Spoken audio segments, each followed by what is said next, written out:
E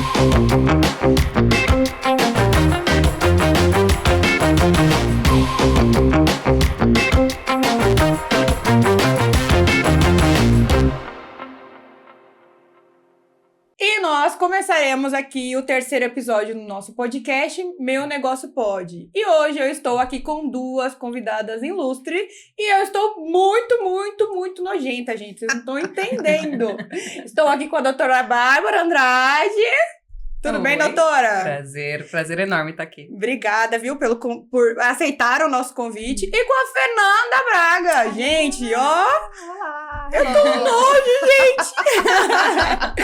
Bom, hoje a gente vai jogar uma roda de bate-papo aqui muito intensa, vai ser bem polêmica. Eu já falei para elas que hoje a gente tem polêmicas aqui, perguntas bem interessantes, mas sempre lembrando do nosso propósito, que é trazer educação empresarial a você, empresário do nosso país. Bom, eu gostaria que vocês se apresentassem, começando aqui com a Bárbara. Bárbara, fala um pouco sobre você, sobre a sua trajetória profissional, sua trajetória acadêmica e o que você pode nos contribuir aí de forma empresarial. Ai, legal. Então, meu nome é Bárbara, eu sou advogada, eu sou empresária contábil, então eu comecei a minha trajetória profissional trabalhando no escritório do meu pai, né? Então, todo dono de contabilidade, ele inicia os seus filhos muito cedo, né? Na provisão. Um arquivo. Começa fazendo um arquivo. Eu comecei como office girl, né? Porque eu era diferente. Foi bem na época que teve a transição do Código Civil. Nem deve ser nem na sua época. Não é, não. Então lá. Desculpa. Tá bom. Foi bem na época da transição do Código Civil e a gente tinha que ir na junta mudar todos os contratos, igual aconteceu com a Eireli, por exemplo, sabe? Teve uma mudança na lei e a gente tinha que mudar os contratos de todos os clientes. Então eu comecei como office girl, transitei por algumas áreas ali da contabilidade, mas a área que eu mais me identifiquei, que fiquei um bom tempo mesmo, foi no departamento pessoal. Então eu falo que eu sou filha do DP. Parabéns! Sou filha do DP. E foi onde eu me descobri que eu queria fazer direito. Então eu falei assim, eu lembro claramente desse dia, assim, eu tinha uns 19 anos mais ou menos, e eu estava respondendo uma questão de um cliente, que era ele me perguntava qual era o percentual de adicional de hora extra que ele tinha que pagar. E eu lembro que a convenção falava uma coisa, a CLT falava outra, a Constituição falava outra coisa. Eu falei assim, cara, eu preciso entender qual que é a lógica disso aqui. Então, me formei em Direito, fiquei ali na Recilcom mais uns 4 anos ainda. Acho que eu saí da Recilcom para fazer estágio. Fiquei 8 anos trabalhando numa multinacional, uma indústria farmacêutica, dentro da área tributária. Então, eu trabalhava dentro do setor jurídico dessa farmacêutica. E depois eu saí de lá e voltei com o intuito de abrir o meu próprio escritório. Então, me formei em Direito, fiz uma pós-graduação em Direito Tributário e voltei e falei assim, olha, agora eu quero abrir o escritório de advocacia para trabalhar ali em conjunto com meu irmão, que é contador e tudo mais. Só queria dar carteirada, Só que eu cheguei no departamento, eu cheguei na Recilcom, estava tipo uma loucura, assim, era tudo muito desorganizado, todo mundo apagando incêndio, e aí eu fiquei um bom tempo ainda ali organizando a casa, e aí agora, tanto que assim, eu voltei para Recilcom tem mais de 2013, só agora que a gente conseguiu fazer o spin-off da advocacia. Que esse ano a gente inaugurou o escritório de advocacia segregado da contabilidade, que é onde eu tô à frente agora, e essa é a minha trajetória, basicamente falando. Toma cuidado, você volta pra lá. Não, Deus me livre. Eu amo, é brincadeira, eu amo a Recilcom, mas eu tô aqui nessa jornada agora mais dedicada, focada na advocacia mesmo. Isso é para as pessoas verem quanto que contabilidade tem trabalho, né? Muito. Não acaba nunca. E você, conta um pouco pra gente da sua trajetória. Bom, sou contadora há quase 20 anos. Depois eu me especializei em controladoria. Na verdade, eu comecei fazendo técnico contábil, né? Aquele que a gente fazia quando era junto com o ensino médio. Então, eu sou dessa época aí. Na minha época você podia fazer o ensino médio já profissionalizante, né? Digamos assim. Eu falei, então já vou aproveitar e engatar uma contabilidade, que já era algo que eu achava que ia dar certo para mim, Porque minha tia era contadora. E minha tia era a pessoa que eu achava mais bem-sucedida na família. Então, minhas primas tinham todos os brinquedos que ela queria. Eu falava, essa deu certo. Depois eu descobri que o meu tio era arquiteto, então era por isso que eu ia falar que os brinquedos... Te enganou essa tia. E olha que Mais uma enganada. Eu já estava nessa vida de débito e crédito. Você sabe que eu tenho muitos primos também da contabilidade. Te enganaram também. E se enganaram também. E aí eu fui enganada, depois eu descobri que, na verdade, a arquitetura é que dava todo aquele conforto, mas tá bom. E fiz técnico e depois fiz o bacharel. Fiz lá nosso famoso testezinho, né, de CRC, tudo. E quis fazer uma especialização em controladoria. Mas eu nunca pensei em empreender. Só no CNPJ de terceiros, né? No CNPJ alheio. Porque as pessoas até falavam, Fernanda, você não quer abrir sua empresa, seu escritório? Eu falava, não, gente, é muita responsa. E é mesmo, muita responsa, né? Você dorme? Quando meu olho piscando. Quando? Porque o contador, gente, ele espirrou, assim, uma vírgula errada, no mínimo R$200 de multa, né? Sim. E eu falava, gente, isso é uma loucura, não quero essa responsabilidade para mim, não. O risco é alto. E aí, depois, quando eu entrei no escritório que o Anderson era sócio, e aí veio a oportunidade. A princípio, falei, não sei se eu vou querer, não sei se eu quero, não sei se não. Quem sabe, talvez. Entrando aí nesse emaranhado. E aí, hoje eu sou sócia da Equilíbrio Contábil e da Arte Fiscal, junto com o Anderson e a Edneia. Olha, é muito legal. Gente, eu tive a oportunidade, inclusive, não fazendo propaganda, porque a Fernanda não tá me pagando nada depois de mudar a conta.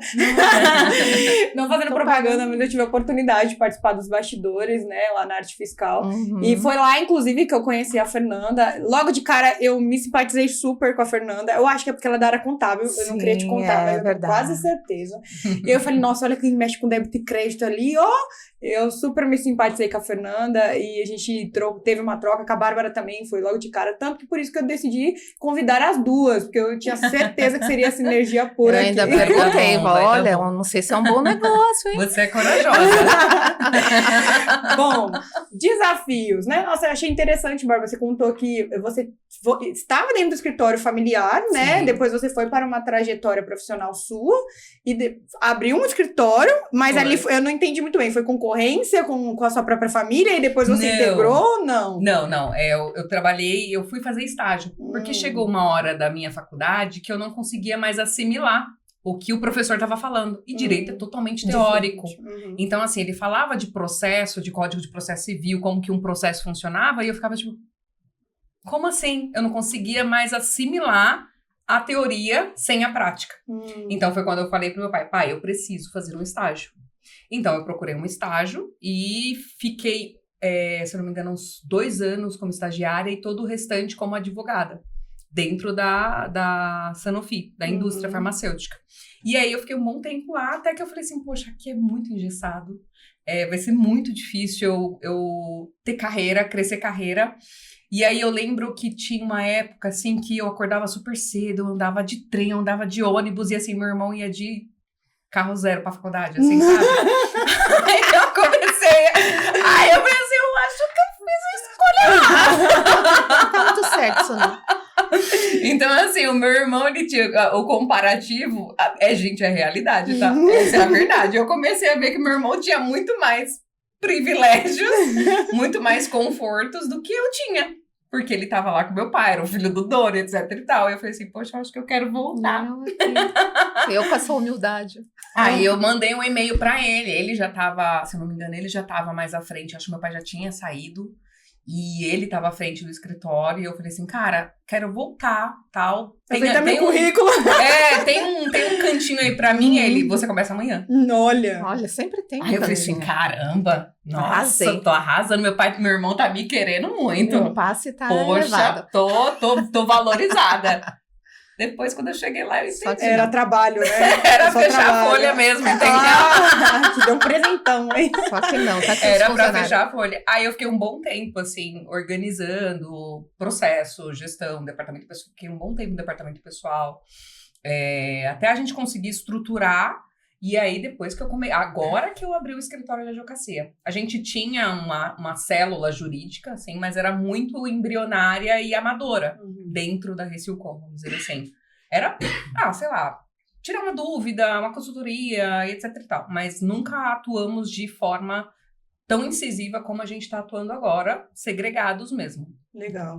Bom, Fê, vou te fazer uma pergunta e a gente vai inteirando aí com a parte técnica e a nossa especialidade aí, vamos caminhar aí para reforma, inteligência artificial e processos. Meu Deus. Bom, o que você enxerga hoje no mercado empresarial que você fala assim, olha, eu já passei por essa dor, eu vejo que muitos empresários passam por ela, e eu vejo que adaptando isso ou a pessoa inteirando isso, as empresas teriam uma otimização aí dos seus lucros, dos seus processos, por exemplo, uma otimização de mão de obra. O que você vê assim no seu cenário empresarial que você passou, que você fala, poxa, eu já errei nisso, isso me doía, era uma dor no meu negócio, e eu vejo que isso é uma dor no nosso negócio local e que eu vejo que é uma boa eu compartilhar desse momento.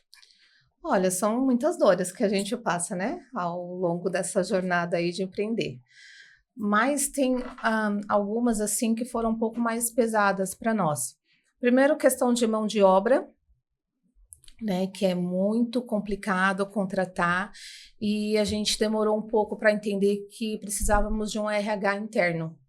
Né? Então, a gente errou um pouco nesse sentido, de tentar terceirizar, de fazer as coisas de uma outra forma. Depois que nós internalizamos o RH, a gente conseguiu ter um pouco mais de avanço nas contratações, um pouco mais de acerto, de permanência do pessoal, porque você começa a olhar realmente para quem está lá dentro, né? Porque quando você está tentando fazer as coisas, você não consegue fazer tudo, né? Então, você precisa de alguém especializado, alguém voltado para a gestão de pessoas, para o pessoal, para a necessidade deles. Isso daí acaba retendo um pouco mais os profissionais. E no nosso mercado contábil, é difícil você fiscal, então. reter, contratar, né? Eu não sei, acho que não tem muita gente hoje se formando em contabilidade. Né? As pessoas Os querem tios ser não estão mais felizes, ricos, né? As pessoas querem ser felizes. Os tios não estão mais ricos, entendeu? Normalmente a gente pega de outras empresas e a pessoa também já vem com um custo elevado. Então, você tem que conseguir entender tudo isso. E a outra parte é a tecnologia. Né? Então, a gente também avançar muito nessa questão de tecnologia, que hoje está muito ao nosso favor. Então, a Bárbara também é muito boa nisso daí, ela deu curso para nós lá de robotização, ela e o Elmer, eles são ótimos nisso. E a gente também resolveu internalizar o pessoal de desenvolvimento. Porque também faz robozinho por fora, pega um daqui, começa a remendar um pouco, não dá muito certo. É um pessoal caro de desenvolvimento, mas você acaba tendo um retorno bom. Nesse sentido. Bárbara, vou pegar então um gancho da Fê, aproveitando a pergunta, estendo a você, e conta um pouco como que funciona essa parte que a Fernanda até passou, que vocês deram de treinamento na empresa, conta um pouco isso. Tá, a gente de uns tempos pra cá, depois que a gente internalizou também o RH, a gente girou uma pesquisa de clima dentro da empresa. E, por exemplo, é uma das coisas que eu faria. Tem que ter coragem, né? Mas é ótimo. Gente, isso é ótimo, juro. Você tem que ter coragem, mas o resultado é muito bom. Essa parte Isso é uma coisa que eu penso assim, qualquer empresário pode e deveria fazer, independentemente do seu tamanho. Então, depois que a gente rodou uma pesquisa de clima, 99% dos entrevistados falaram que queriam ter treinamentos. Olha que legal. Treinamentos. A gente sente falta de ter treinamentos. E isso fez um giro na nossa empresa. Um giro de tipo, vocês querem treinamento? Peraí. Tome. Então, a gente estruturou um dia que a gente chama de Reciucom Day e que a gente só aplica treinamentos. Então, tem uma reunião, começa com o café da manhã, que era para ser o café da manhã dos diretores, mas virou uma bagunça nossa lá de café da manhã. Aí depois tem uma reunião geral, que a gente ou faz um treinamento geral, ou faz comunicados, etc e tal. E depois cada área aplica um treinamento dentro da sua área. E a gente trouxe também esse quesito de treinamentos de tecnologia. Por quê? Porque tem muita coisa que você precisa aprender. Uhum. Eu falo assim, igual a gente estava tentando trabalhar a cabeça das pessoas com relação, por exemplo, ao Power Automate, que é um gerador de robozinhos. A gente fala o tempo inteiro, gente, Power Automate é um novo Excel. Daqui 2, 3 anos, ninguém vai mais querer saber se você tem Excel no seu currículo. Vai querer saber se você sabe fazer RPA. Quer saber se você sabe fazer robozinho. Então, a gente conversando sobre isso, a gente falou assim, vamos montar um comitê pra gente treinar a equipe com relação a isso. E aí, a gente começou a fazer treinamentos. Aí, era meia hora, se não me engano, na sexta-feira. Todas as sextas-feiras, no último horário, meia horinha, a gente mostrava alguma estratégia do Power Automate, alguma coisa que dava para fazer fácil. E foi desenvolvendo, até que eles falaram assim, vamos internalizar. A gente também internalizou, puxou uma pessoinha do fiscal, inclusive, que ele tinha muita aptidão, e a gente está desenvolvendo essa pessoa para fazer os robozinhos dentro do escritório. A gente teve até um case nessa questão do Power Automate aí do meia horinha que a gente tinha uma pessoa dentro da legalização que ela começou a fazer para alguma automatização de junta comercial, tal.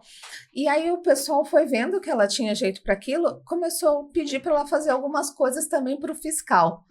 Então aí já começou a trazer informação da prefeitura, que amarrava com uma outra ferramenta, que depois já dava baixa automática no G-Click. Olha. Então é fantástico. Nossa, que legal. E eu ia entrar nesse caminho. Esse desenvolver pessoas é fundamental, né? Mas a gente acaba descobrindo que às vezes a pessoa ela tem habilidades que ela também quer entrar ali, por exemplo, uma pessoa do paralegal, digamos assim, da legalização, entrou numa questão tecnológica e acabou ainda estendendo o braço para a operação fiscal, por exemplo. O que vocês entenderam, assim, nesse processo de feedback? Por exemplo, o feedback que vocês coletavam, vocês entenderam que nos processos de pessoas, as pessoas estavam interessadas e queriam, por exemplo, levar tarefas ou não? Foi um desafio mesmo começar a doutrinar e cobrar? Como é que foi? Assim, eu posso contar da minha experiência, assim, com essa questão. Não se iluda achando que todo mundo vai ter perfil de desenvolver tecnologia. Vai ter, assim, 10% que é o que a gente chama de adopters, que vão adotar e que vão se engajar e que vão curtir, de fazer. Todo o restante, esquece. Então, nesse próprio plano de empresa, para se aplicar, você já tem uma margem, por exemplo, a meta é identificar quem são os adopters. Legal. Entendeu? Então, o ideal é que você tenha um adopter por departamento. Então, uma pessoa do DP que manja, que curtiu, que quer fazer, quer se desenvolver. Aí tem que ter um no fiscal que quer curtir, quer se desenvolver. E por aí a gente vai. E aí a galera só replica, né? Os demais. Exato. E ele vira a referência, na verdade, do departamento. Assim, é o que ele falou. A galera pede pra essa pessoa fazer os robozinhos. E nessa de pedir, como que vocês estão tratando isso dentro dos escritórios? Por exemplo, essa pessoa é uma pessoa de destaque, porque ela, né, além dela ter a qualidade técnica dela, ela tá desenvolvendo mais habilidades através do investimento da empresa, mas ela também, um exemplo, está sendo usada por outros colegas, né? Então, como que vocês aplicam a retribuição a esse colaborador? Hoje vocês têm uma tarefa, assim, você está bonificado de alguma forma, tem algum extra, digamos assim? Salário. Sim, mas não, brincadeira, tem. Reconhecimento, né? Todo mês a gente paga dia 5 uma... Boa. Quinto dia útil. Bom, corta essa parte. Brincadeira.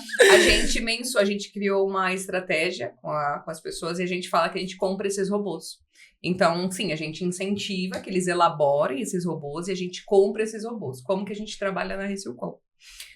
A gente mensura a quantidade de tempo que ele gera de economia e a gente projeta isso por 6 meses e... Ótimo. Ou seja, o próprio colaborador participa do processo, o quanto ele otimizou das despesas, do custo da operação. E olha, ótimo. Perfeito. A gente usa o G-Click, né? Então, a gente faz timesheet de tudo. Então, todos os processos dentro da Recilcom, eles têm quanto tempo cada pessoa leva naquele processo. Então, a gente mensura a média e quando aplica a robotização, verifica quanto que ele teve de economia ou seja, de melhora de performance. Quanto que você economizou de tempo? Tanto, então você vai receber tanto.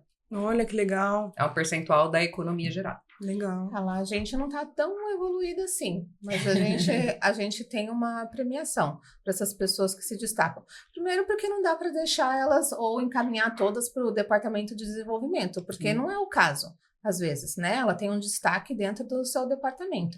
Então, a gente costuma até fazer um plano de carreira, trilha e tudo mais. Isso daí, sim, é considerado dentro de uma alavancagem, assim, da carreira da pessoa. Então, além de proporcionar um aumento de salário, também a gente verifica dentro das margens do próprio departamento de desenvolvimento para bonificar a pessoa. Porque senão também ela vai desmotivar, né? Desmotivar. Tô aqui fazendo assim, um monte de coisa. E a verdade é, ela ainda não é uma profissional de TI, né? Exato. Ela está numa transição, ela está sendo formada como um profissional de TI. Então, a gente está investindo nela da mesma forma que ela tem que investir na gente. Agora eu vou de polêmica. Lembra que eu falei que teríamos alguma polêmica? Algumas polêmicas. Bom, eu vejo isso, né, de uma forma como gestão, eu enxergo isso ótimo, essa participação do colaborador, mas a gente também tem um quesito educação no nosso país, né, porque assim, olhando por um ângulo empresarial, nós contratamos colaboradores, muitas vezes a gente treina o colaborador, investe no colaborador, o colaborador ganha conhecimento e muitas vezes ele vai para o mercado, né, e aí a gente acaba ficando sem um braço, e aí dá aquele balanço que eu acredito que vocês também devem passar por isso. Não, tranquilo. Aquele balanço que você fala, poxa, você qualifica pessoas e às vezes perde para o mercado. Em contrapartida, você olha e fala, bom, mas é a função da pessoa, né? A gente paga as horas do colaborador para que essas horas sejam aplicadas à empresa, né? Ao emprego que aquela pessoa tem, porque é a forma que a pessoa também vai colher, digamos assim, no quesito trabalho, né? Remuneração. Dentro desse ângulo, o que vocês acham que hoje está atrelado à educação do colaborador de enxergar sempre que o empregador é um vilão, o empregado é uma vítima e que às vezes parece que é um favor, digamos assim. Ou não está fazendo mais que obrigação. Ou que não está fazendo mais que obrigação, ou se você pede alguma coisa. Recentemente até teve um caso engraçado, vou compartilhar com vocês, até pra gente pegar o fio de onde eu tô querendo chegar. Teve um caso, até no meu condomínio, a gente teve uma reunião de alinhamento, e aí eu falei, bom, eu percebo que o pessoal que faz a ronda no condomínio tem um tempo ocioso. E aí eu até falei, olha, o pessoal da administração tá com muita demanda de encomendas, essas coisas, então pega a pessoa da Ronda e faz direciona ela para que uma parte do tempo dela ela consiga ajudar na administração com as encomendas, protocolando, que é uma das queixas maiores, uma das maiores queixas da administração. E aí, a gente teve, de fato, uma recusa. Mas não tá dentro da função. Gente, vocês olharam no Ministério Público, dentro do CBO, o que a pessoa pode fazer dentro dessa função? E aí, eu mandei a descrição do próprio Ministério do Trabalho, né? E aí, nossa, eles nem sabiam. Já queriam colocar, tipo assim, falar de acúmulo de função, sem nem isso é o maior balela, tá, gente? Acúmulo de função. Sem nem sequer saber, digamos assim, de algo que estava dentro da função, né? Ou seja, está dentro da sua função pelo próprio Ministério do Trabalho e eu estou querendo falar de acúmulo de função. Então, eu vejo que isso é uma dor hoje no nosso país, as pessoas... Eu atrelo isso, acabo atrelando isso à questão da educação, mas eu gostaria de entrar nessa polêmica com vocês. O que vocês acham que está atrelado a isso e de que forma nós, como empregadores, conseguimos mudar isso ou contribuir para uma melhora dessa visão, né, e esse jogo aí empregado-empregador? Olha, é que eu acho que, na verdade, assim, inclusive por conta dessa questão de redes sociais, criou-se uma narrativa de nós contra eles. Não sei porquê, assim, criou-se uma narrativa de nós contra eles, o empresário que é o vilão, mas não é. Assim, se você trabalha no vitimismo, eu acredito que você nunca vai progredir. A verdade é essa. Então, a gente trabalha muito a mentalidade mesmo das pessoas. Então, a gente faz os treinamentos, a gente induz a performance, induz ao desenvolvimento, a gente faz programa de participação de lucros e resultados, de falar, galera, a gente tá junto. Então, se a gente ganhar, vocês ganham também. E a questão, igual você falou, poxa, de treinar e ir pro mercado. Eu prefiro 1000 vezes treinar e a pessoa ir do que ela ficar estagnada, né? E errar por falta de treinamento. Então, hoje, treinamento, isso é um assunto muito, muito sério dentro da RCUcom, hoje foi pauta de reunião de liderança, então a gente estava discutindo, exemplo, se a gente ia descontar prejuízos, né? Que isso no nosso meio é muito polêmico sempre, né? Muito polêmico sempre, e aí a gente falou, vamos avaliar um grau de culpabilidade. Essa pessoa, ela foi orientada a realizar o treinamento tal? Sim. Essa pessoa realizou esse treinamento? Não. Desconta. Então, a gente tem trabalhado dessa forma, tentando, de uma certa forma, conseguir com que as pessoas se autorresponsabilizem pela própria carreira, pela própria jornada. E é só assim que a gente vai sair dessa jogada de vitimismo de nós contra eles. Você precisa ser o protagonista da sua vida, responsável. Eles precisam entender que a única pessoa que vai levar ele do ponto A para o ponto B é ele mesmo. Mas que também a gente não é dependente deles, né? Acho que isso é muito importante. Porque às vezes o colaborador se vê numa posição de, nossa, sem mim isso aqui não vai pra frente não. Né? E ele acaba explorando. Eu não vou contar. Isso é verdade. Ele acaba explorando. Ainda bem que é água. Bebe. Ele acaba explorando isso e, por vezes, a pessoa se sente coagida, às vezes, o empregador. Porque justamente Colocado tem a questão da contratação, que é difícil e lá. Então, é você entender. A gente também tem lá a política de ensinar muito a galera, né, na arte fiscal e no equilíbrio. Tanto que, no início, eu e a Neia até brigava com o Anderson, que ele é o tipo da pessoa que dá a receita da Coca-Cola. A gente falava, não, você não pode falar tudo, você tem que falar só um pouquinho. Mas não, sempre foi o perfil dele e a gente também entrou nessa. A gente Ele é educacional, né? Eu acredito muito que isso é missão, ruim. né? Não, eu sou ruim. Eu falo assim, isso eu não vou te responder. Não, procura, né? Ele vai sim, ele passa toda a receitinha lá. Então, nós sempre vamos de ensinar o pessoal. A gente entende que vai ter gente que vai sair, faz parte do jogo mesmo, né? A pessoa aprender e depois ir para o mercado, mas a gente consegue reter bastante o pessoal lá. Uma das coisas que eu observo muito no mercado, e até quando eu vou dar treinamento em empresas, é que você percebe que as pessoas hoje, elas passaram a aprender, na verdade, a copiar e colar. E isso eu identifico, inclusive, conversando no nosso meio com os empresários. Você fala assim, a pessoa pede pra pessoa fazer isso. Um débito e crédito, por exemplo, faz na mão, a pessoa já não sabe mais. Tem crítica técnica, né? Ela aprendeu a clicar naquele botão e naquele. São operadores, são operadores, digitadores, digamos assim, vamos classificar. Falhar, então, aí que elas comem. E aí você quando... isso vai engessando o mercado, e eu percebo que isso não é só na nossa área, isso é muito comum, as pessoas aprenderam a clicar naquele botão. Tanto que até quando eu vou fazer mapeamento de processo, eu falo, por que você clica nesse botão? Às vezes a pessoa, por quê? E ela não sabe e me ensinaram assim. Vou clicar. É igual aqueles memes de internet que a pessoa mudou o processo, não sabe por que as outras replicaram e começou a bagunçar todo o processo, né? E aí, entrando nessa linha de processos, né, de clicar e colar, né? Ou copiar e colar. Entrando e caminhando para essa questão de processos dentro das empresas, o que vocês, assim, praticam dentro das empresas de vocês e muitas vezes replicam para outras empresas, porque ambas as empresas aí dão treinamento, qualificam mão de obra e também isso para outros empresários. O que vocês podem falar assim, isso a gente aplicou no nosso processo, que uma pessoa que entra crua, ela já consegue seguir o ritmo, porque a gente aplicou esse método. Seja vídeo, seja processo por escrito, porque tem gente que é visual, tem gente que, né, gosta de uma teoria ali para ler. Então, o que vocês aplicaram no escritório de vocês, que vocês enxergam como assertivo, que se fosse para vocês darem um conselho para um empresário fazer processos dentro da empresa, vai nessa linha que vai dar certo. G-Click. Alô, G-Click, patrocina aqui! Me veja. Me nota! G-Click. A gente abraçou o G-Click por causa dela. Olha lá. G-Click. Pra mim, eu acho que G-Click foi como a gente aculturou processos e procedimentos dentro da nossa empresa. De verdade. Então, hoje a gente cria inúmeras situações dentro do G-Click. Então, cada processo, abre um processo de admissão, existe o procedimento de admissão.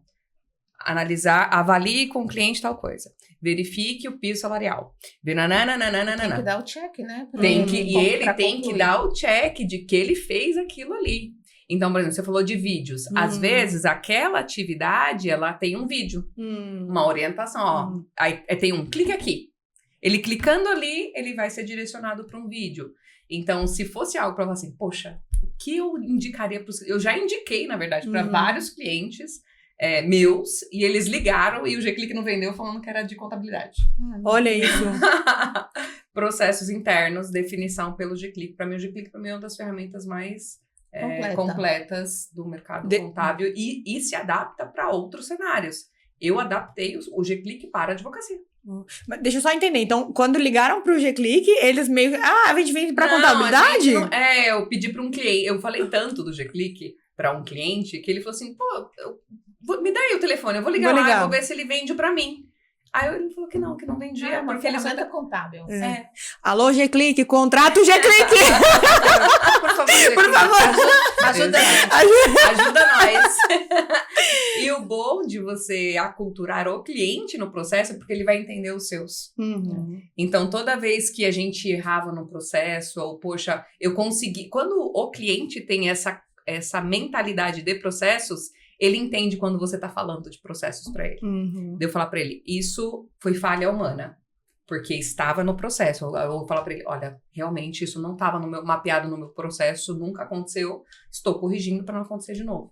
Então, a abordagem com um cliente que tem estratégia, cultura de processo é completamente diferente. E acho que internamente também, né? Porque lá na empresa a gente tentou várias formas, terceirizou, e a gente tem aquela ilusão de que a gente está terceirizando e a pessoa vai fazer todo o processo para você. Não vai.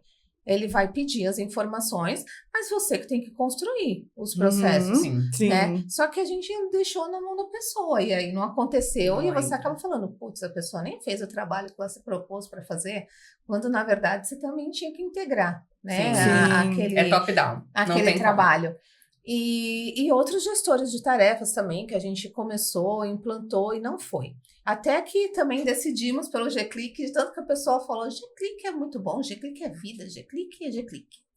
E só que a gente pensou assim, vamos trazer o pessoal para esse processo. Fazer um treinamento. A implantação é o mais importante. E aí a gente criou tipo um guardião do G-Click, assim, um embaixador por departamento. A pessoa, fulano é responsável pelo fiscal, Beltrano é responsável pelo contábil. E aí ele começou a fazer com que as pessoas também realizassem, né, a implantação. Ele ficava de olho e cobrava a pessoa. Então a gente fez isso depois do horário, a gente fez pagou por fora, né? Também para as pessoas se sentirem motivarem, valorizadas, né? E tudo mais. E depois a pessoa foi acompanhando o processo. Legal. E nesse meio termo de processos, vocês também não acreditam que às vezes acaba engessando o colaborador porque ele passa a depender de um processo e começa com esse copia e cola?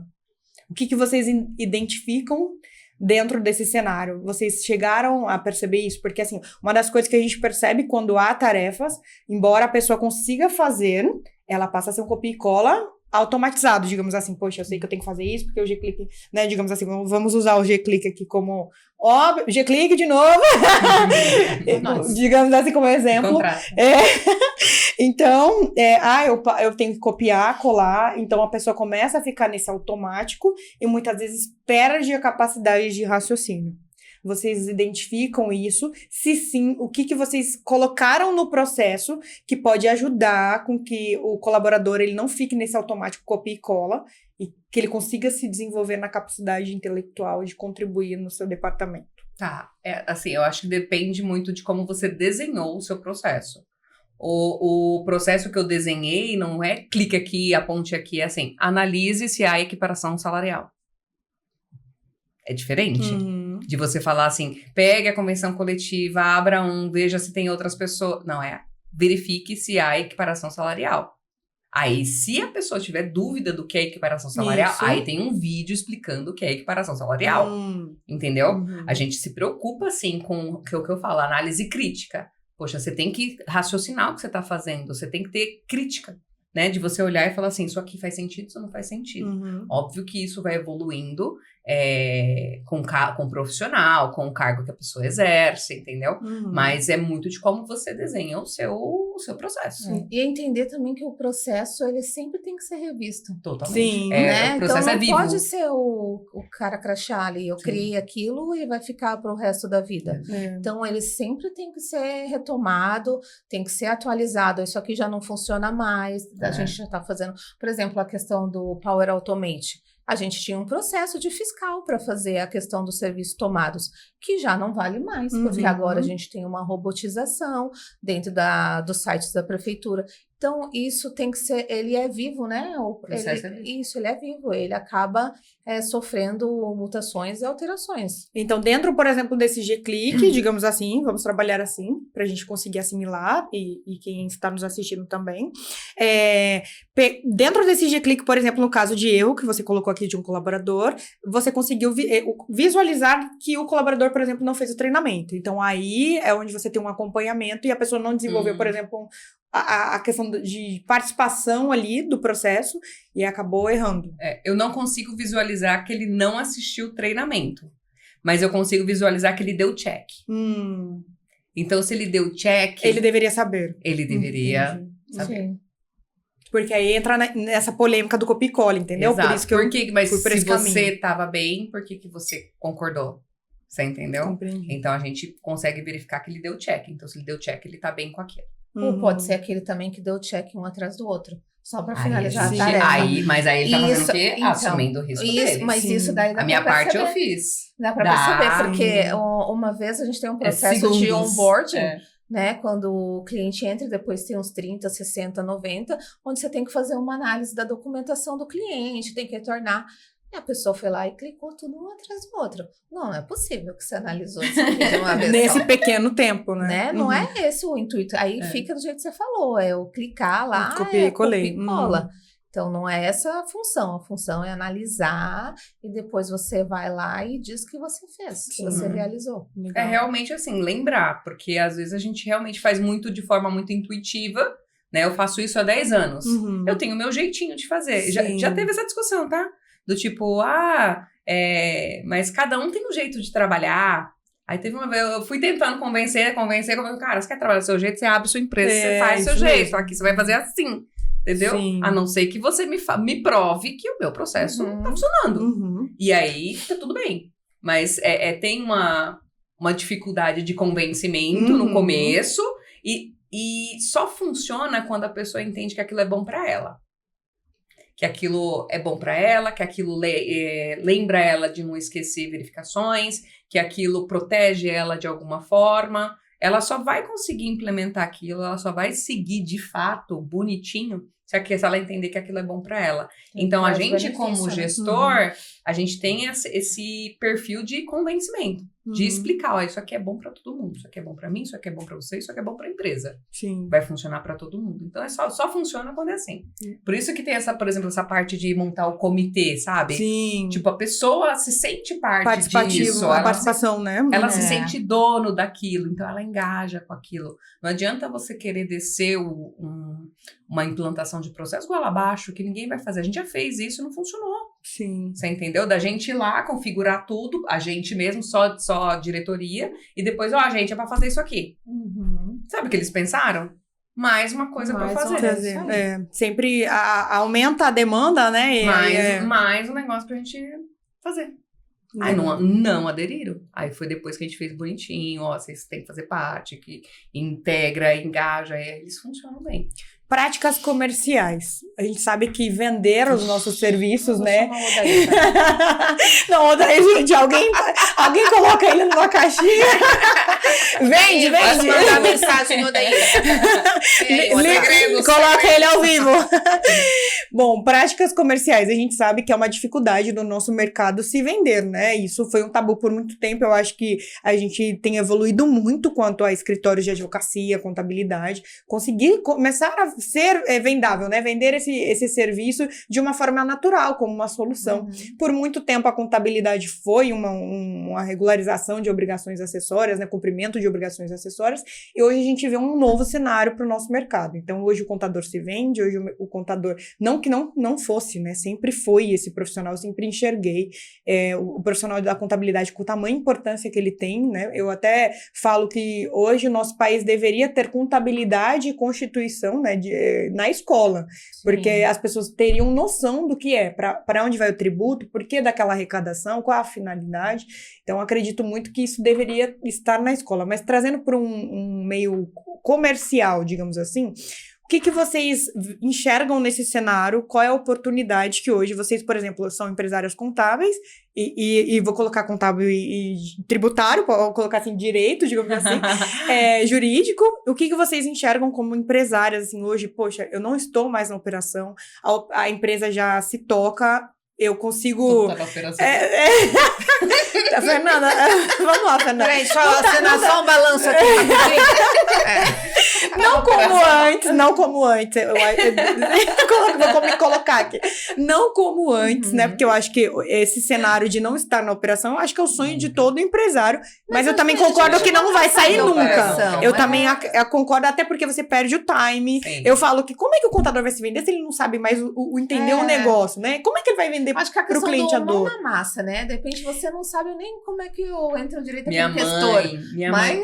Ó, e a gente nem tá Exato, falando mas de você sabe a contabilidade. essência, exato. A gente nem tá falando de contabilidade, tá? Minha mãe, obviamente, eu odiava arrumar meu quarto e etc. E tal. Eu falei assim, eu não quero arrumar meu quarto, eu não vou arrumar meu quarto, eu vou trabalhar, eu vou ser rica. Ela, minha filha, pra você ter alguém que faça por você, você vai ter que saber fazer pra ensinar. Então, assim, até pra você não ficar refém, igual a Fernanda falou. Senão você fica refém da pessoa. Sim. Se você não sabe fazer, eu nunca pretendo sair do operacional. Nem que seja, assim, uns 10% de revisão de processo, a gente tem que estar lá. Então, mas aí vocês chegaram no ponto que eu queria, digamos assim, comercial, ser vendável. Os nossos serviços que eram tabu, antigamente se vender era um tabu. E aí eu vou entrar em uma polêmica novamente. Se vender com essa ilusão que a gente tem hoje no mercado de que você não vai mais trabalhar na operação, que você vai ficar rico do dia para noite, digamos assim, e que não vai ser mais essa dor de cabeça, que a gente tem visto muito isso no nosso mercado também. Então, eu acho muito irresponsável, eu sempre falo isso lá no escritório, e quando eu tenho oportunidade de conversar com empresários da nossa área, eu falo que eu acho isso muito irresponsável, você falar que a contabilidade você vai abrir hoje, vai ficar milionário amanhã e não vai mais trabalhar na operação. Não, assim, tem contabilidade com 50... dela, contabilidade com 23 clientes e aí coloca Sil.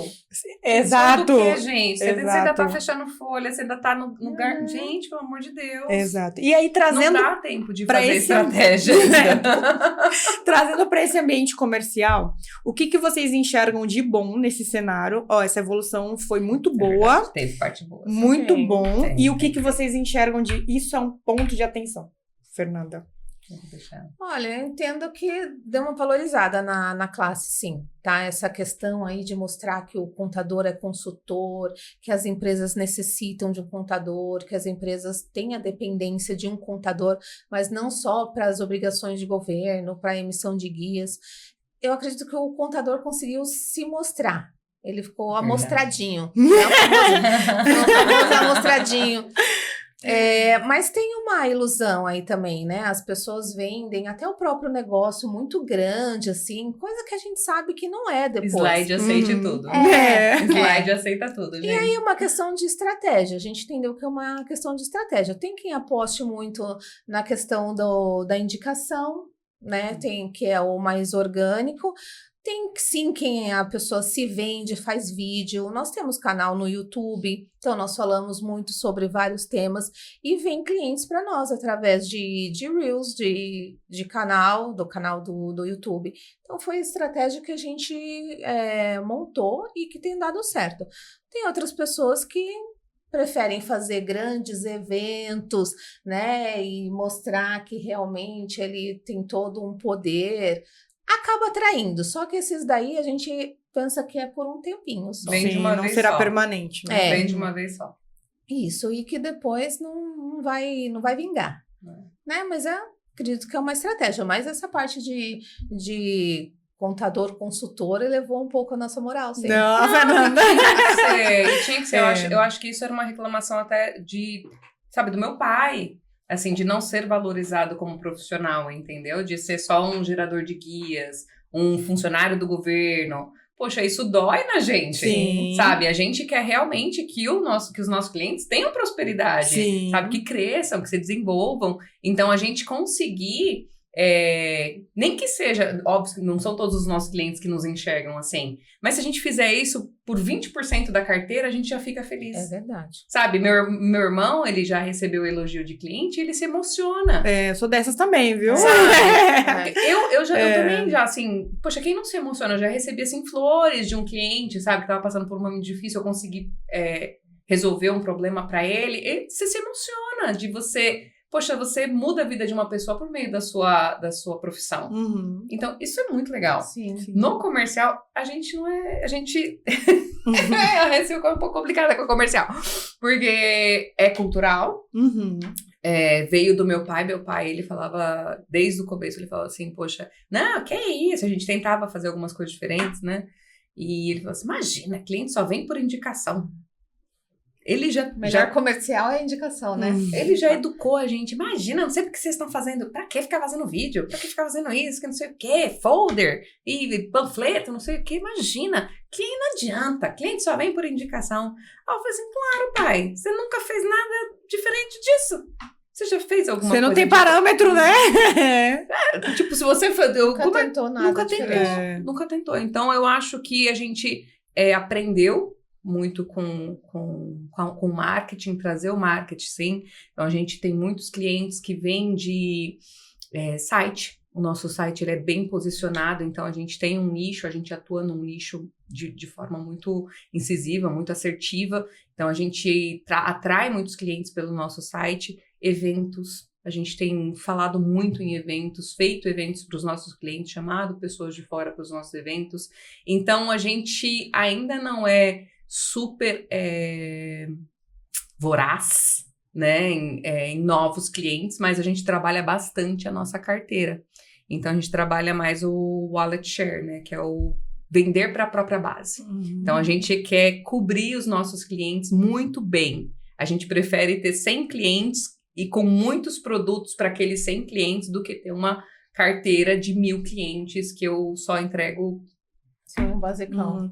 um e-mail. E eu vou me direcionar exatamente para esse tópico. Hoje eu vejo que a contabilidade ela é uma base de negócios, né? Muito tempo éramos serviços contábeis. Agora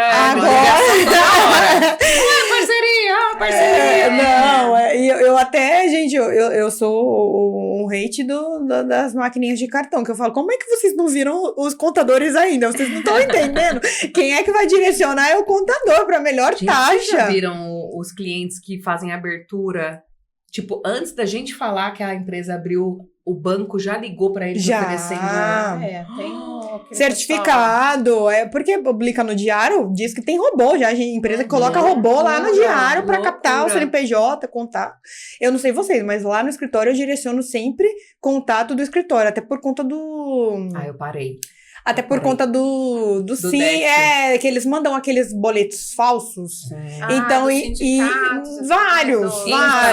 Mas você gosta? Então, se vai... Eu dei uma direcionada, falei assim, esse aqui é C. Se vai pro cliente, o cliente paga. Então, aí eu falei, não, gente, eu vou começar a colocar só... Mas a gente tem um padrão, que aí ele vai recepcionando lá. Porque senão, ninguém aguenta.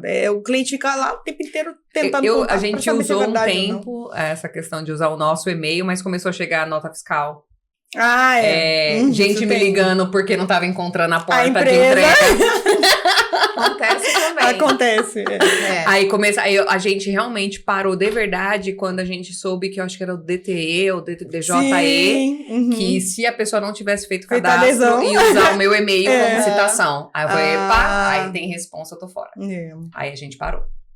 Que também seria uma opção comunicar ao cliente, né? Porque tem muito isso também. O cliente abre, o empresário abre uma empresa e acha que é simples, né? E não, tem que ter obrigação jurídica, obrigação contábil, né? E muitas vezes não enxerga esse cenário e agora é tudo eletrônico, né? Então, tem o DET, tem o DG. Então... Aí, assim, quando você tem uma base de 120, 150 clientes, você consegue administrar. Mas quando você começa 300, 400, 500... Sai um pouco, você não consegue mais. Você vai ter que ter uma pessoa dedicada para isso. E a pessoa não vai querer pagar pelo custo dessa pessoa. Sim. Lá, dependendo do órgão, a gente coloca o nosso e-mail. No cadastro. CNPJ. Então, que aí você vai direcionando, né? E aí, trazendo para esse ambiente, hoje o escritório de contabilidade, ele virou um hub de negócios, né? E aí... Soluções. Exato. E aí, a gente... olhando para esse hub de negócios, né? Hoje a gente tem certificado digital dentro da base, contabilidade, consultoria, assessoria, jurídico, e muitas vezes isso tributário, muitas vezes isso interno, muitas vezes com parcerias. Sim. E olhando para esse hub de negócios, o que vocês hoje enxergam nesse modelo de negócio do escritório contábil, que vocês falam assim, ó, gente, vai para esse caminho, adequa o seu escritório a hub de negócios, ou não, vocês no começo sentiram um pouco de dificuldade, porque é uma responsabilidade indicar que alguém é bom, e aí, poxa, em contrapartida, se a pessoa faltar com o seu cliente, é a sua responsabilidade, que tem muito isso. Como que vocês enxergam? Coloca pontos positivos, se tem pontos negativos no ponto de vocês. Se já teve alguma situação que vocês queiram compartilhar. Poxa, eu passei por isso, por exemplo, de indicar e depois deu um problema e foi indicação, né? Como foi a indicação desse hub de negócios. Compartilha com a gente um pouco. Vai lá. Olha, eu entendo que tem vários pontos positivos. Mais positivos do que negativos. De tudo que você falou aí, a única questão que dá um pouco de receio é na parte de parceria. Mas você tem que estar muito atento, conhecer a pessoa. Como você conhece, às vezes dá uma deslizada, né? E entender qual cliente que você vai indicar primeiro, para não correr muito risco. Mas isso é algo muito bom, porque antes o contador fazia tudo e não cobrava por nada. Então, agora a gente consegue precificar e colocar... A nossa hora. E separar. A nossa hora valiosa, gente. A gente tem que cobrar. Porque não é que a gente não fazia antes. A gente até fazia, mas aí, porque a gente não tá aqui, não tá junto. Não é no contrato. Eu tenho com esse negócio não tá no horário. Que acha que a gente tem que fazer tudo. As pessoas não entendem que é a nossa hora que a gente vende, né? Isso. E que essa hora é acoplada, né, de mão de obra, de custo, de despesas, de várias coisas que a gente já vai deixou de ganhar muito dinheiro por conta disso. Até na questão de indicação. Sabe uma estratégia que eu uso que funciona super bem? Eu pego o negócio da pessoa e eu uso de exemplo. Então quer dizer, um açougue. Então quer dizer que se eu for no seu açougue e eu pedir 1 quilo de acém, você vai me dar 1 quilo de linguiça de graça? Tá no pacote. Isso eu faço também, viu? Não tá no pacote? Eu venho aqui todo mês. Uma linguicinha junto? Então, eu sempre uso o negócio da pessoa pra ela entender que cara, você contratou isso aqui. Poxa, isso tem um custo, eu tô te cobrando custo, então... Esses dias mesmo, o nosso cliente a mais lá, ele fez a contratação de um seguro pela empresa. Não é seguro de vida, é um seguro de responsabilidade, assim, né? Uma questão para ter uma estratégia por alguns casos, alguns incidentes na empresa. E depois a gente conheceu uma pessoa que fazia isso. Se a gente tivesse indicado, a gente teria ganho um percentual sobre aquilo. E na época a gente não tinha ninguém. Isso, inclusive, é um hub que eu acredito ser muito assertivo no escritório de contabilidade, porque hoje, se você for ver, a gente tem indicação de seguro para a questão de falecimento, porque acaba que a pólice cobre os custos que a pessoa teria, digamos assim, com TCMD, né, e todo o inventário, enfim. Exato. Negócio, porque a gente abria a empresa lá na legalização, né, no Paralegal. Já ganha cobravam mensalidade normalzinha. Gente, não é uma bem complexo. Você normal. gera de tranquilidade, né? Então, realmente, os clientes acabam te procurando também, porque eles sentem confiança. Nessa questão de hub, né, a gente começou empolgadaço. Nossa, eu tenho partes boas e partes ruins pra contar, se você tiver tempo aí. Cara, a gente começou super empolgado. Aqui, E, ó. nossa! Não conta o segredo, Fernanda. A gente começou a empolgar. Hub de soluções. A gente imita Google. Aí, você imita Google. Hub do... filho, a gente mira grandão. Chegamos grandão. Aí a gente colocou BPO de RH, BPO financeiro, seguro, certificado, jurídico, consultoria tributária. A gente fez um negócio, contratamos não sei quantos gestor, assim, a gente tinha mais gestor que funcionário, teve uma época lá, e cacique. Cara, em algumas coisas a gente performou, em outras não. Então, por exemplo, BPO financeiro pra gente não funcionou. Não funcionou pra nossa base. Por quê? Porque a nossa base é comércio. Uhum. E BPO para o comércio, meu anjo. É uma tragédia. É difícil. É difícil porque tem muito fluxo de pagamentos, muito fluxo de recebimento, muita conciliação. Conciliação de maquininha, conciliação de extrato, conciliação de não sei o que, conciliação. E fora tudo isso, o cliente, ele espera que você seja o CFO, entendeu? Sim. Ele contrata contas a pagar, contas a receber, mas ele quer que você seja o CFO. É verdade. Entendeu? Que você controle. Por que você não me avisou? Sim. Que tinha o aluguel pra pagar? Entendeu? Mas eu lancei, mandei o agendamento, mandei o WhatsApp. Está no fluxo, né? Não, você tem que me ligar pra me avisar. Então, a gente, pra nossa base, esse produto não funcionou muito bem. Então, a gente... Foi um bom, durou uns 3 anos, a gente tentou patinando, até que a gente entendeu qual que é o ICP. Então, a primeira dica, entenda qual que é o ICP daquele produto. Isso é importante, né? Porque o que é bom pra Fernanda não é bom pra mim, o que é bom pra mim não é bom pra Bárbara. Você tem que entender qual que é o ICP daquele produto, qual que é o cliente ideal daquele produto, entendeu? Pra ver se você tem base. É igual a questão do agro também, né? Sim. Falar, nossa, agro é um negócio. Incrível. Só que... Quantos clientes de agro você tem? Entendeu? É. Então, assim, pra gente, o BPO não funcionou. A BPO de RH, super bem, super aderente, o pessoal adora.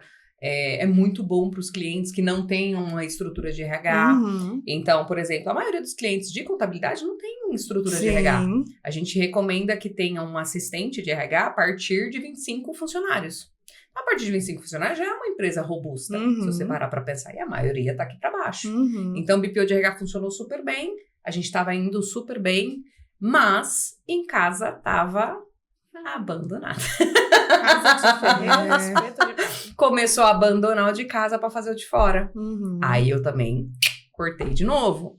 Entendeu? E aí, agora a gente tá retomando muito mais maduro, reconhecendo os nossos erros. O que a gente errou, então a gente sentou, desenhou todos os processos de novo, entendemos qual que é o nosso ICP, entendemos que a gente não tem que ficar criando muitos produtos que não dão escala. Sim. Então, às vezes, eu vendia um contrato que eu não conseguia vender para mais ninguém. Que isso é extremamente importante, né? Até porque muitas vezes a pessoa acha que, eu vou, né? Assim, o gestor acha, eu vou colocar isso no mercado. Mas precisa ter inteligência para dar esse passo para trás, né? Voltar e falar, peraí, eu estou dando solução, mas aqui também tá faltando. Sim. Então eu vou estacionar nesse momento, voltar um pouco e recalcular a rota. E precisa ter maturidade, inteligência para enxergar que isso não é retroceder, né? Não, é um avanço. Até porque não é difícil, tá? É só você olhar lá para as juízes.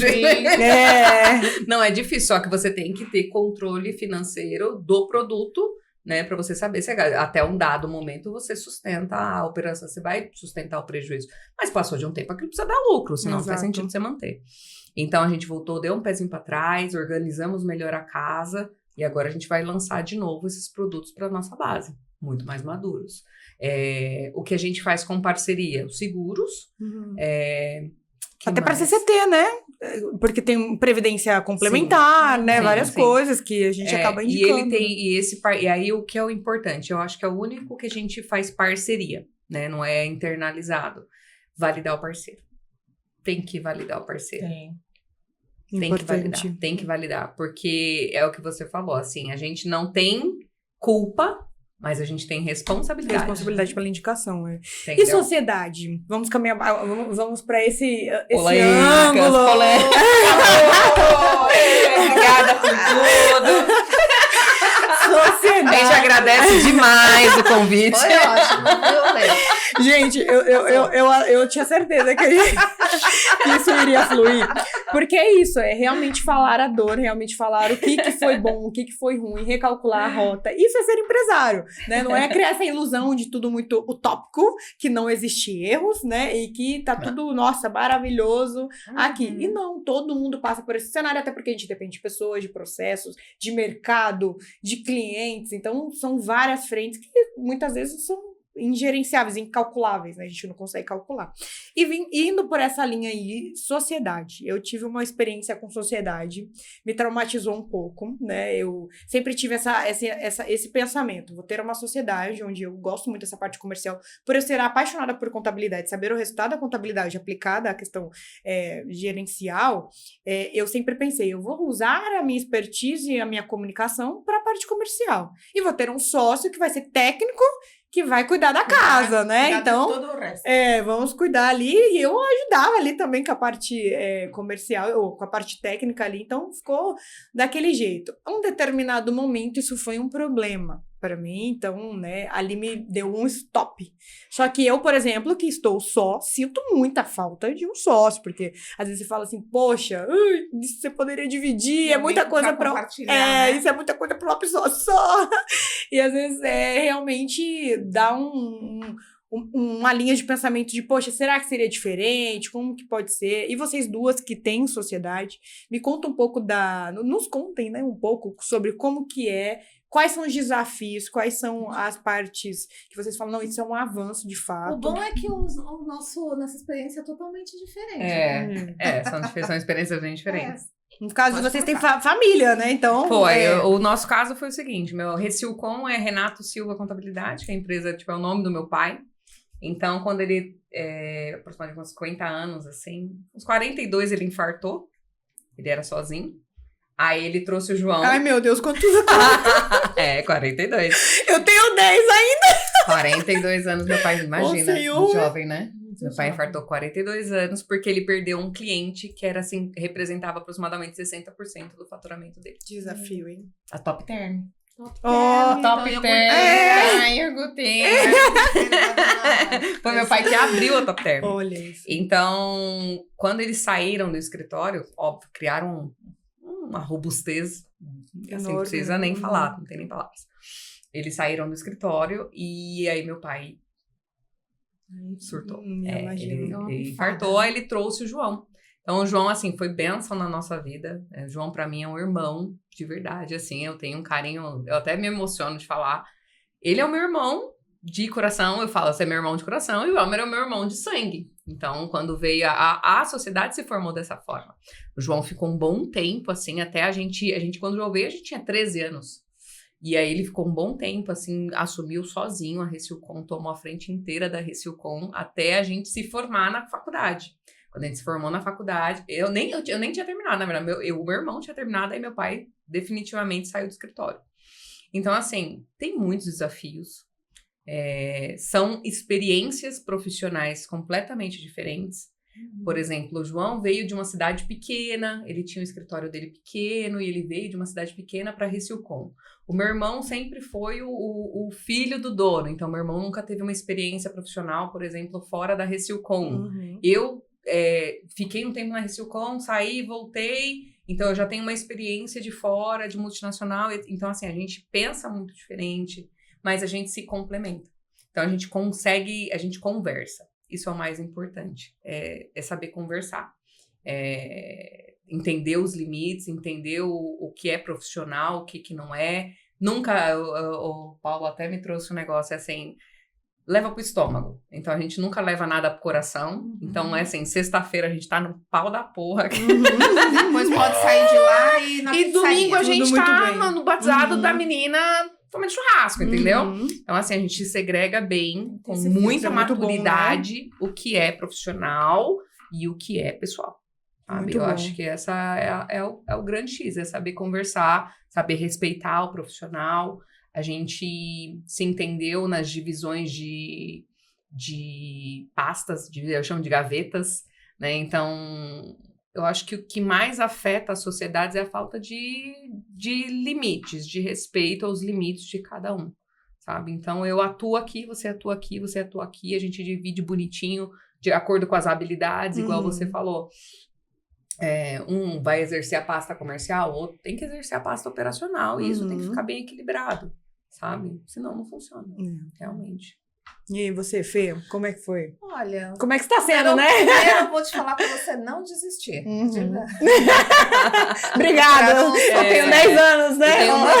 Eu tenho, de verdade, assim, eles me ajudam muito, emocionalmente falando, não tem o que falar. É um apoio em tudo. Eu penso que é um apoio em tudo. Quando eu conheci o Anderson, ele estava se divorciando de um sócio, né? Então, eles estavam separando e fechando a empresa, e cada um indo pegou uma parte dos clientes e foi cada um para o seu caminho, né? E eu digo que o Anderson virou a cadeira para mim, tipo o The Voice, né? Ele virou a cadeira, porque tinham vários colaboradores e eu estava há pouco tempo na empresa. E ele falou, não, Fernanda, engraçado é que eu tinha dito que nunca mais ia trabalhar em escritório de contabilidade. E aí, paguei a língua, tava lá. É quando você se candidata. Tava lá. E quando eu tava lá trabalhando no começo, recebi um telefonema de uma empresa que eu fiz a entrevista na Calvin Klein, falando que eu tinha sido aprovada. Eu falei, não, moço, eu não vou, que eu já me comprometi por dentro com aquela coisa remoendo aqui.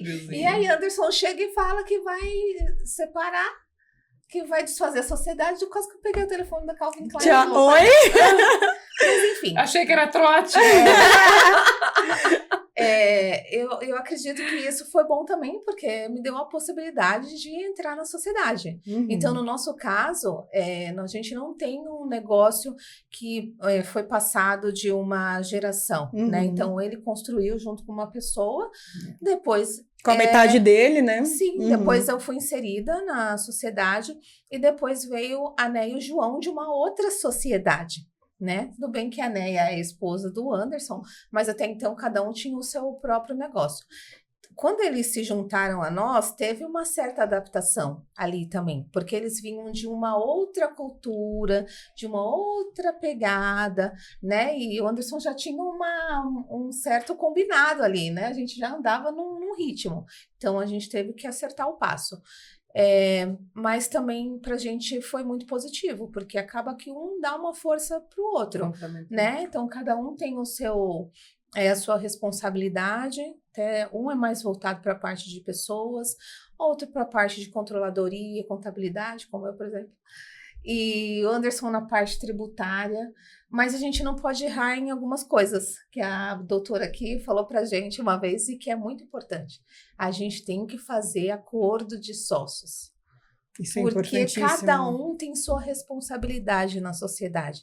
Cada um tem o seu entregável. Não adianta você falar, que legal, você é meu amigo, você é minha amiga, junta aqui que vai dar certo. No começo vai dar certo, mas pode ser que no decorrer da jornada haja um descompasso, como aconteceu mesmo com você. Se você tem um acordo de sócio, você tem que cobrar. Não é porque você é sócio que você não pode ser cobrada. Sim. Que você não tem meta para cumprir. Exato. Sim. E assim, já aconteceu, já tive algumas sociedades que não funcionaram na advocacia, especialmente. Por isso, você se sente trabalhando mais que o outro. Aí você chega cedo, sai tarde, a pessoa chega às 10, sai às 5. Aí depois tem que dividir o resultado. Aí depois tem que dividir meio a meio. Então, esse tipo de... A gente tem, na verdade, 7 conflitos de sócios, né? Que a gente fala. São 7 conflitos de sócios que eles precisam ser escritos, administrados. Então, geralmente é poder, dinheiro, retiradas, quem entra, quem sai da sociedade, como entra, como sai. Se eu quiser sair, o que vai acontecer? Se alguém quiser entrar aqui, como que vai acontecer? Então, esses combinadinhos... E se eu morrer, meus filhos entram, meus filhos não entram. Por quanto, se eu quiser vender, quanto que vai ser? Se eu falecer, quantos meus filhos vão entrar? Então, tudo isso a gente desenha dentro de um acordo de sócios. Tem que estar esclarecido. Tem que estar no papel. Distribuição desproporcional de lucros, por exemplo. Sim, então, eu quero tirar um ano sabático. Tudo bem. Ok, vai lá. Vai lá. Vai receber 0. R$0. R$0. Justo! É justo. É R$0.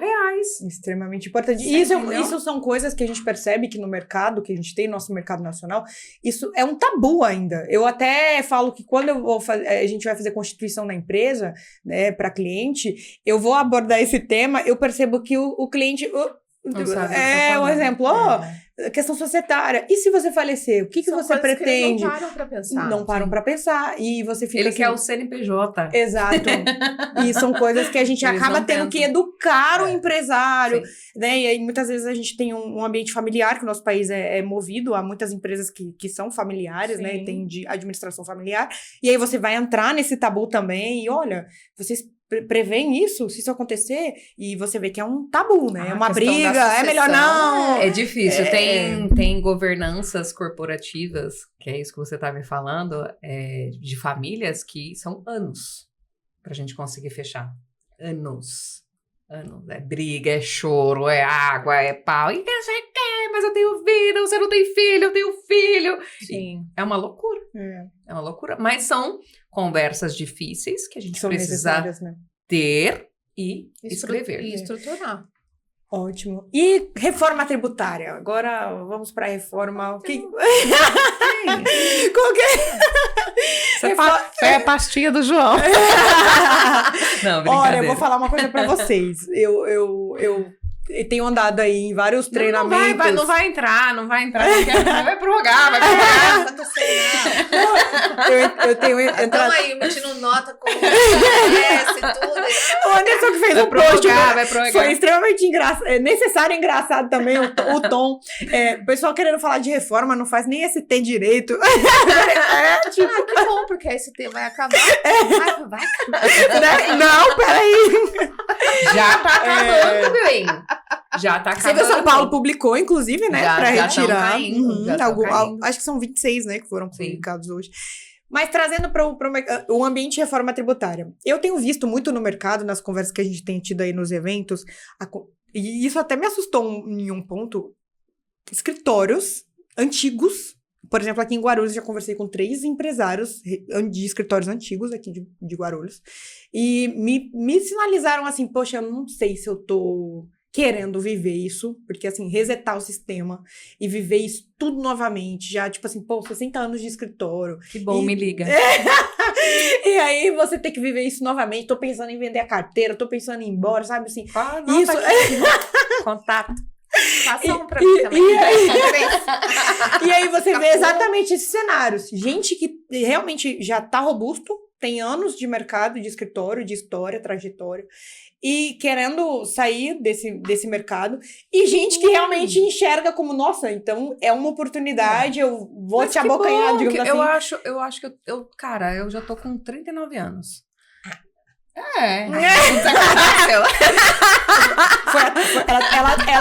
Ela tomou muito top term.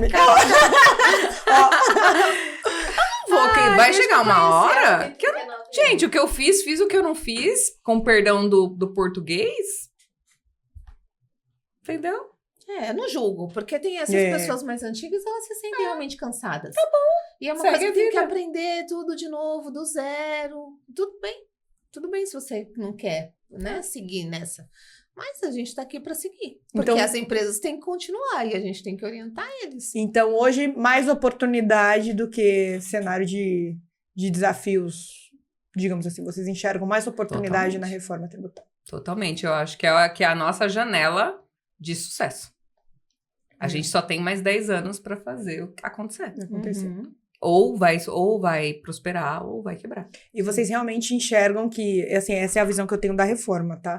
Eu vejo que, assim, o governo, de fato, vai obrigar os empresários a serem empresários e as empresas a atuarem como empresas, né? Não mais esses bem bolados, digamos assim, que a gente acaba vendo hoje.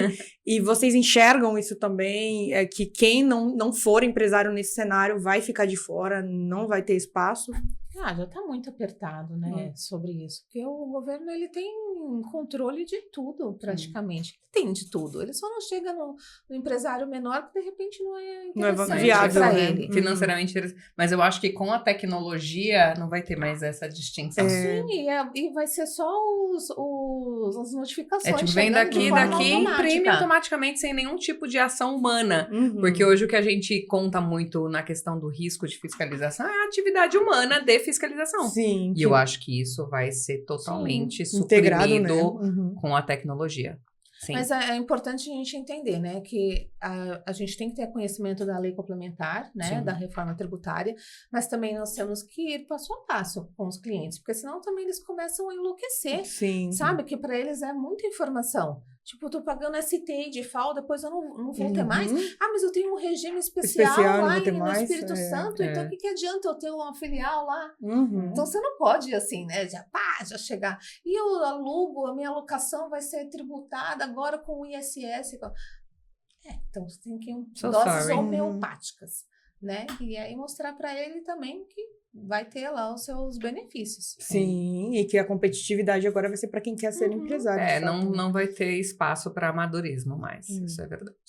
Bom, e caminhando agora para o final, para a gente finalizar, vou fazer um ping-pong com vocês. Depois de tantas polêmicas, eu esperando falar da Virgínia. Quem matou a Odete Roitman? Gente, é daqui a pouco. Essa daí eu sei, foi a Cássia Kiss. Sério? Poxa vida. Ai, meu Deus. Bom, eu acho que vai ser o Leonardo, hein, gente? Gente, Bom. não sei nem Bom, eu trabalho até tarde. tem contabilidade lá em atos societários. Então, ó, ali tem. O pessoal tá pegando a gente ali. Bom, vamos caminhando pro ping-pong. Vou começar por. Eu sempre sou seguindo a ordem alfabética. Agora eu vou começar ao contrário. A Bárbara reclamou tanto que não queria ser primeira. Você seguia pela É que eu idade. não posso copiar. Os últimos serão os primeiros, né? Assim que a Bíblia Você fala. seguia Então. pelos mais velhos. Tá vendo? Mas Mas ela tem 30, né? Que ela falou, 39. Ela faz uns 10 anos. Esse formal é bom, hein? É farmácia. Lidar com farmácia. É um nicho. Fernanda, ser empresário é Desafio. diário, hein? Liderar pessoas é? Transformador. Eu achei que você ia falar desafio de novo. Não. É muito desafio. É um desafio, mas eu penso que é transformador. Porque quando eu comecei nessa jornada de liderança, eu era de um jeito e hoje me vejo totalmente de outro. É claro que eu não sou aquela pessoa que a pessoa vem e chora comigo, eu não sou um pouco mais objetiva nesse sentido.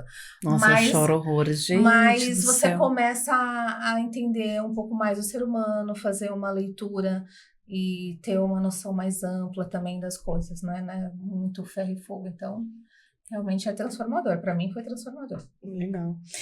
Inteligência artificial. Aliada ou inimiga? É necessário. Eu penso que é uma Meu coisa Deus. boa aí que chegou. tem suas reticências lá, mas eu acho que tá para ajudar. Reforma tributária. Reforma tributária, eu penso que como que eu posso dizer que é uma Liga pro Anderson. Prorrogação, continuar a vida da empresa, né? Acho que é isso, você conseguir tocar o seu negócio e também salvar os colegas aí, os clientes, os empresários. É uma Acho rede, que é uma né? longevidade, né, nesse sentido. Ótimo. Bárbara, Ixi. vamos lá. Ser empresário é? Ai, que difícil essa. Acho que é o maior desafio da minha vida é ser empresária. Eu penso em desistir todos os dias. Vocês também passam por isso? Todos os dias. Da mulher, abre a sua conta e vê quanto você tem. Você pode desistir? Se for pela conta. Não dá. Eu acho que é o maior desafio da minha vida. É um duelo, assim. Um duelo da vida pessoal, às vezes eu quero estar no meio da roça, igual... Às vezes eu quero ser fazendeira e às vezes eu quero, nossa, power, e quero abrir 8 CNPJs, entendeu? E super pra mim é o maior desafio da minha vida. Liderar pessoas, Olha... Eu passo. Não, brincadeira. Não, peraí, a pessoa que adora o departamento pessoal, pelo amor de Deus, DP não é pessoas, não. A pessoa chora com o eu sou muito emocional. Mas você tem que explicar olerite, cálculo de matemática. Mas eu acho que... E as pessoas com dificuldade de entender. Mas eu acho que isso que a Fernanda falou, de transformar. Quando eu sei que eu consigo transformar a vida de uma pessoa por meio da gestão, você se sente realizada, sabe? Eu falo assim, poxa, tive que aprender muito também, isso é verdade. Assim, a pessoa que eu comecei é completamente diferente da pessoa que eu sou hoje. Então, você tem que ter muita resiliência. Então, se fosse uma palavra, resiliência. Ótimo. Você tem que ter muita resiliência para você conseguir liderar pessoas. Você fica muito feliz, mas você também fica muito frustrado. Às vezes você se sente traído. Então, tem muita coisa na liderança que é difícil. Transformador, né? Transformador. Inteligência artificial. Meu Deus, não inimiga. Eu tenho até tique nervoso quando ela falha. Entendeu? Não dava. Gente, como é que eu vou trabalhar hoje? Pra mim, especialmente na minha área, é imprescindível. Imprescindível. Não tem como, é igual a internet pra gente. Não tem como mais ficar sem inteligência artificial na minha área. Ótimo, perfeito. Reforma tributária? É a nossa chance de prosperar. De verdade. Assim, nós como profissionais contábeis e do jurídico é a nossa chance. Ela deu 2 tacadas, né? Os ricos da vez serão os contadores e advogados. Ela confiou em 2, né, Fê? Como assim? Pra garantir. Pra garantir, com certeza. Eu a garanto. Mas assim, eu acho que vai trazer muito equilíbrio, né, pro cenário mundial. O Brasil é um dos poucos países que não tem essa estrutura de IVA segregado do valor dos produtos. Então, eu acho que a gente vai se inserir melhor no mercado mundial, né? Os empresários vão virar empresários de verdade. Não vai ter mais espaço para amadorismo. Nós vamos assumir muito protagonismo diante disso tudo, porque a gente que é a primeira pessoa que o empresário enxerga é o contador. Sim. Entendeu? E depois aí o contador indica o advogado, né? E a gente vai ali no apoio. Mas eu acho que é uma janela gigante para selecionar realmente quem vai ficar e quem vai sair. E o importante da reforma tributária é a gente também falar que ela não é só tributária, né? É uma reforma... De forma alguma. É uma reforma tributária, econômica, social, né? Nem então chegamos na parte da renda. Sistêmica. Então, falar sobre reforma, né? Eu acho que isso também é um desafio para a gente falar sobre a importância que ela tem nessas outras esferas econômica e social do nosso país, né? Bom, caminhamos para o final. Gostaria de agradecer você que ficou conosco até aqui. Gente, eu tinha certeza que eu tinha acertado na mão. Ó, veio a dupla! Muito obrigada, Fernanda, Bárbara, pela oportunidade de ter vocês aqui dividindo as horas, o tempo de vocês, o conhecimento de vocês com todos nós. Muito obrigada. Eu gostaria de agradecer a você também que chegou até aqui conosco. Muito obrigada. Esse é o 3º episódio da nossa temporada Meu Negócio Pode, que visa trazer educação empresarial para você. Muito obrigada.